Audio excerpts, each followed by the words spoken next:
உங்களுக்கு நிம்மதி உண்டாகுவதாக, தேவனுடைய இரக்கங்கள் அதிகமாவதாக.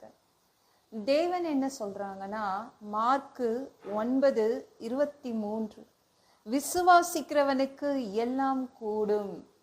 என்னங்க, நீங்க இன்னைக்கு சந்தேகப்பட்டீங்களா இயேசு செய்வாரா அப்படின்னு? நீங்க விசுவாசித்தால் உங்களுக்கு எல்லாமே தேவன் செய்து கொடுத்துருவாரு. நீங்க நம்புனீங்கன்னா சரிங்களாங்க.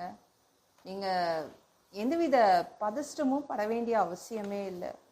எல்லாமே உங்களுக்கு அவர் செய்து கொடுத்துருவாரு. நீங்க இயேசுவை நம்பிட்டே இருக்கிறீங்கள, அவர் மேல எந்த டவுட்டும் இல்லைல்ல, செய்வாருன்னு நம்புறீங்கள, எந்த பதஷ்டமும் இருக்காது. ஜாலியா தூங்குவீங்க, நிம்மதியா இருப்பீங்க. அவர் செய்து கொடுத்துருவாருங்க. என்னென்னவோ பண்ணி பார்த்துட்டேன், ஆனா என் வியாதி போகல, இந்த பிரச்சனை போகல, இந்த கடன் போகல, ஏன் வறுமை போகல. அதனால்தான் நம்பிக்கைகள் உடையுது. அது கரெக்ட் தான் இல்ல?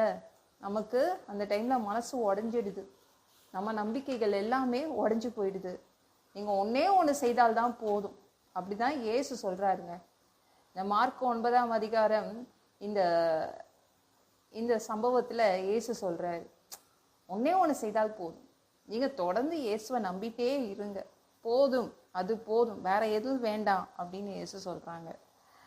நம்ம எப்படி நம்பணும்? வாயை திறந்து பேசுங்க. உங்களுக்குள்ள நீங்க பேசிக்கோங்க.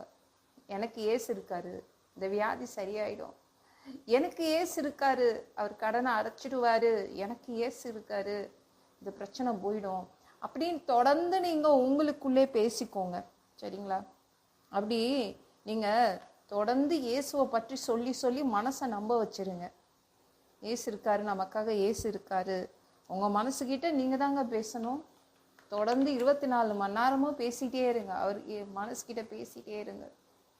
அப்படி பேசிட்டே இருக்கும்போது அது நம்ப ஆரம்பிச்சிட்டோம். மனசு நம்பும். சரிங்களா? அதனால எல்லாம் உங்களுக்கு கூடும், எல்லாம் ஆகும், எல்லாமே அனுகூலமாகும், எல்லாம் உங்களுக்கு நடக்கும். நோய்கள் சரியாகும், பிரச்சனைகள் தீர்ந்துடும், கடன் எல்லாம் அடைப்பீங்க, வீடு கட்டுவீங்க, கல்யாணம் உங்களுக்கு ஆகும், உங்க பிள்ளைங்களுக்கு கல்யாணத்தை நடத்துவீங்க.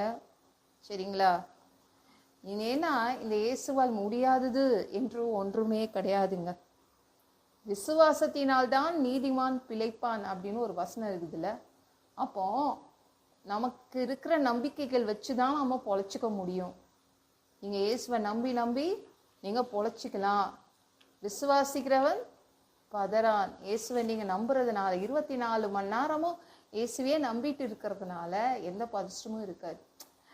இயேசு இருக்காரு சொல்லிட்டு நிம்மதியா தூங்கலாம், நிம்மதியா இந்த உலகத்துல வாழலாம், கவலைப்பட வேண்டாம், அழ வேண்டாம், பதஷ்டம் இருக்காது. நீங்க அதிகமா இயேசுவை நம்ப ஆரம்பிக்கணும், எப்போதும் நம்பிட்டே இருக்கணும்.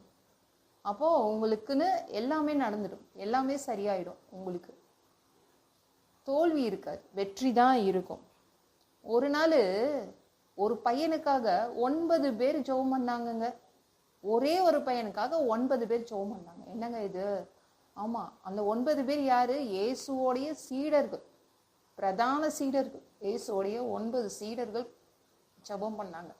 9 பேரும் 9 தடவை ஜெபம் பண்ணிட்டாங்க. ஆனா பிசாசை துரத்த முடியல.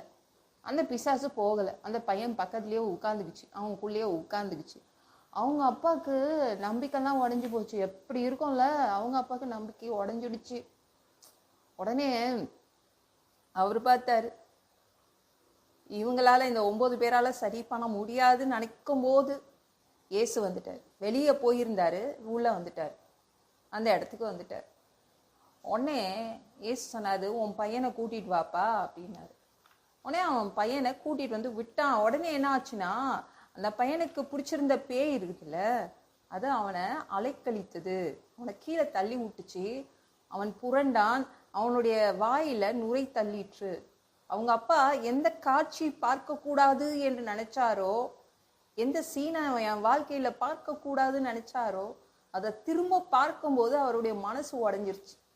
என்னடா அது, இந்த பேய் ரொம்ப வல்லமை படைத்ததா இருக்கு, இயேசு முன்னாடியே என் பையனை கஷ்டப்படுத்துதே, அப்ப இயேசுவாலும் முடியாது போல அப்படின்னு அவங்க அப்பா ஒரு முடிவுக்கு வந்துடுறாரு.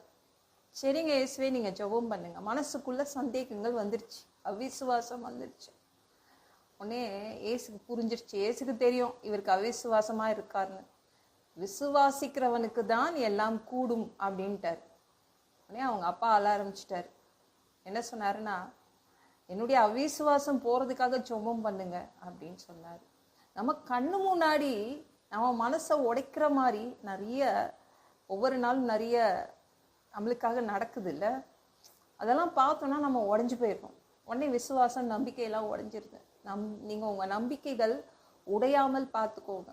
அதுதான் எப்பொழுதும் நீங்கள் உங்கள் மனசுக்குள்ளே சொல்லிகிட்டே இருக்கணும், எனக்கு ஏசு இருக்காரு, என் கடனை அடைக்கிறதுக்கு ஏசு இருக்காரு, என்னுடைய நோயை தீர்க்கிறதுக்கு ஏசு இருக்காரு, சொல்லிகிட்டே இருங்க. ஓகேங்களா? அப்போனா என்ன ஆகும்? மனது தைரியமாயிடும், நம்பிக்கைகள் ஏறும், விசுவாசம் ஏறும். அவ்வளோதான். அப்போ விசுவாசித்தால் நீங்கள் தேவனுடைய மகிமையை பார்ப்பீங்க. ஓகேங்களா? உங்கள் மனசை உங்கள் கைக்குள்ளே அடக்கி வச்சுக்கோங்க. நீங்கள் உங்களுக்குள்ளே நீங்கள் பேசணும். இயேசுவை பற்றி உங்களுக்குள்ளே நீங்களே பேசிக்கணும். பேச பேச உங்களுடைய வீட்டில் எல்லாமே அந்த விசுவாசம் ஏறும்போது உங்களுடைய பிரச்சனைகள் தீரும், உங்கள் வியாதிகள் தீரும், எல்லாமே நல்லாயிடும், கடன் எல்லாம் மறைஞ்சிடும். சரிங்களா? விசுவாசத்தை ஏற்றிக்கோங்க. இந்த வீடியோ பிடிச்சிருந்துச்சுன்னா மற்றவங்களுக்கும் ஷேர் பண்ண மறக்காதீங்க. கர்த்தர் தாமே உங்களை ஆசீர்வதிப்பாராக. ஜெபம் பண்ணலாமா? பிதாவே, உங்க பிள்ளைங்க உங்க பாதத்துல வந்திருக்காங்கப்பா. இப்போ உங்க பிள்ளைங்க மனசளவு உடஞ்சு போயிருக்காங்க, நம்பிக்கைகள் எல்லாம் உடஞ்சு போயிருக்கு. அதை பார்க்க கூடாது, இந்த சீனெல்லாம் பார்க்க கூடாது, இந்த காட்சிகளை பார்க்க கூடாதுன்னு நினைச்ச உங்க பிள்ளைங்க அதை பார்த்து உடைந்து போயிட்டாங்க மனசளவுல.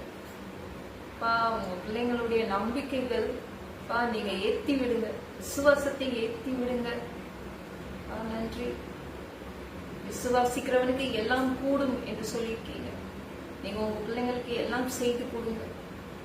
எல்லாம் பொல்லாத பிசாசுகள், ஏவல்கள், மந்திரங்கள், தற்கொலை ஆவிகள், பயத்தின் ஆவிகள், பலவீனப்படுத்துகின்ற ஆவிகள் எல்லாம் இயேசு என்ற பெயரினை கொண்டு துரத்துகிறேன். ஓடிப்போ. உங்க பிள்ளைங்களை ரத்த போட்டிக்குள் மறைச்சுக்கோங்க. பரிசுத்த ஆவியாக இருக்குங்க. ஞான ஸ்நானம் எடுக்கணும், ரட்சிப்பீராக. இயேசுவின் காயப்பட்ட தழும்புகளால் எல்லா வியாதிகளும், எல்லா பலவீனங்களும், கேன்சர் போன்ற வியாதிகளும் சரியாகுவதாக, மரணப்படுத்திகள் சரியாகுவதாக. ஒரு மனிதனா பிறந்தா ஜீவ புஸ்தகத்துல பேர் இருக்கணும், அப்படி இல்லைன்னா அந்த மனுஷனை பிடிச்சி நீங்க நரகத்துல தள்ளிடுவீங்க. தீ எரிகிற இடத்துல எப்படி போய் வாழ்றது? பரலோகத்துக்கு வரதுக்கு தான் ஆசைப்படுறோம். அடிச்சு உதச்சு திருத்தி எங்களை பரலோகத்துக்கு அனுப்பிடுங்க. கழுவப்படாத பாவங்கள் எங்ககிட்ட இருந்துச்சுன்னா உங்க திரு ரத்தத்தை கொண்டு கழுவி எங்களை பரலோகத்துக்கே அனுப்பிடுங்கப்பா. சாமி, எந்த ஒரு இமை பொழுது நீங்க வருவீங்கன்னு இயேசுவை வணங்கி காத்துட்டு இருக்கோம். பரிசுத்தமா வாழ்ந்து காத்துட்டு இருக்கோம். அந்த ஒரு இமை பொழுதுல உங்களுக்கு ஒப்பான உடம்பு எங்களுக்கு கொடுக்கப்படும். அதை பெற்றுக்கொண்டு மதிய வாழ்க்கையில உங்களை சந்திக்க வருவோம். அந்த தருணத்தை இழந்துடக்கூடாதுப்பா. சாமி, ஒரு மனிதனால் பரிசுத்தமா வாழ்றது கூடாத விஷயம். அதற்கும் உங்க உதவி கேட்டு வந்து நிற்கிறோம். 7 வருடம் அந்த கிறிஸ்து ஆட்சியில விட்டுட்டு போயிடாதீங்க. பிசாசு நடத்தும் ஆட்சியில விட்டுட்டு போயிடாதீங்கப்பா. 3வது கூட இந்த பூமியின் ஓனராக, சொந்தக்காரராக வருவீங்க. 1000 வருடம் இங்கு தங்குவீங்க, இங்கு ஆட்சி செய்வீங்க. உங்க ஆட்சியின் கீழ் வசிக்க ஆசைப்படுறோம். எல்லாவற்றையும் ஒப்பு கொடுக்கிறேன். இயேசு முடிச்சவங்க எழுப்பிடாது. ஆமா, நாளைக்கு பார்க்கலாம்.